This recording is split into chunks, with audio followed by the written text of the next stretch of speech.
महारानी पद्मावती, जिन्हें रानी पद्मिनी के नाम से भी जाना जाता है, भारतीय इतिहास और लोक कथाओं में से एक वीरता, सुंदरता और आत्मसम्मान की प्रतीक मानी जाती है। उनका नाम आते ही चित्तौड़गढ़ की जौहर गाथा, राजपूती शौर्य, बलिदान की गौरवशाली परंपरा याद आती है। हालांकि उनके जीवन की ऐतिहासिकता पर विवाद है, लेकिन पद्मावत नामक प्रसिद्ध सूफी काव्य ने उनकी कहानी को जनमानस में अमर बना दिया है। पद्मावती का जन्म सिंहल द्वीप, वर्तमान श्रीलंका के राजा गंधर्व सेन के यहाँ हुआ था।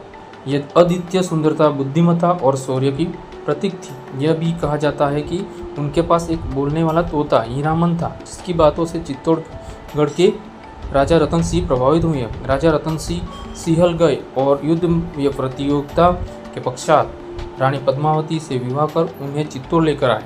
चित्तौड़गढ़ राजस्थान का एक ऐतिहासिक दुर्ग है, जो मेवाड़ की आन बान और शान का प्रतीक रहा। राजा रतन सिंह और रानी पद्मावती का शासनकाल चित्तौड़ के स्वर्णिम युगों में से एक माना जाता है। रानी पद्मावती न केवल रूपवती थी, बल्कि उन्होंने राजनीतिक और सामाजिक निर्णयों में से भी राजा का साथ दिया। दिल्ली के सुल्तान अलाउद्दीन खिलजी रानी पद्मावती की सुंदरता के किस्से सुनकर मोहित हो गया था और किसी भी कीमत पर उन्हें प्राप्त करना चाहता था। इसी लालसा के कारण उसने 1303 में चित्तौड़गढ़ पर आक्रमण कर दिया। यही आक्रमण केवल साम्राज्य विस्तार में लिए नहीं, बल्कि व्यक्तिगत स्वार्थ के लिए था, जो इतिहास में बहुत दुर्लभ उदाहरण है। अलाउद्दीन खिलजी ने पहले मित्रता और चालाकी से काम लिया। उसने राजा रतन सिंह से केवल रानी पद्मावती का दर्शन कराने की मांग की।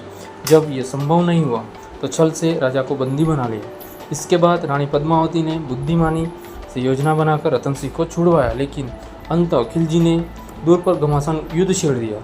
जब यह स्पष्ट हो गया कि अलाउद्दीन की सेना चित्तौड़गढ़ को जीतने ही वाली है और राजा रतन सिंह वीरगति को प्राप्त हो गए हैं, तब रानी पद्मावती ने सम्मान की रक्षा हेतु जौहर का निर्णय लिया। उन्होंने चित्तौड़ की अन्य राजपूत स्त्रियों के साथ मिलकर अग्निकुंड में प्रवेश कर प्राणों की आहुति दी, लेकिन अपनी लाज पर आंच नहीं आने दी। ये घटना भारतीय इतिहास की सबसे प्रसिद्ध और मार्मिक घटनाओं में से एक मानी जाती है। यह न केवल राजपूती स्त्रियों की गरिमा की रक्षा की गाथा है, बल्कि भारतीय संस्कृति में नारी की आत्मसम्मान और बलिदान की पराकाष्ठा भी है। रानी पद्मावती की कथा सबसे पहले मलिक मोहम्मद जायसी द्वारा लिखे गए सूफी काव्य पद्मावत 1540 में मिलती है। ये एक अलंकारिक और प्रतीकात्मक रचना है, जिसे ऐतिहासिक साक्ष्य के रूप में नहीं देखा जा सकता। इतिहासकारों ने बीच इस बात पर मतभेद है कि रानी पद्मावती वास्तव में अस्तित्व में थी या वे केवल साहित्यिक पात्र थी। बावजूद इसके चित्तौड़गढ़ के किले की जौहर शिलाएं और लोक परंपराएं इस बात की गवाही देती है कि ऐसा कोई बलिदान अवश्य हुआ।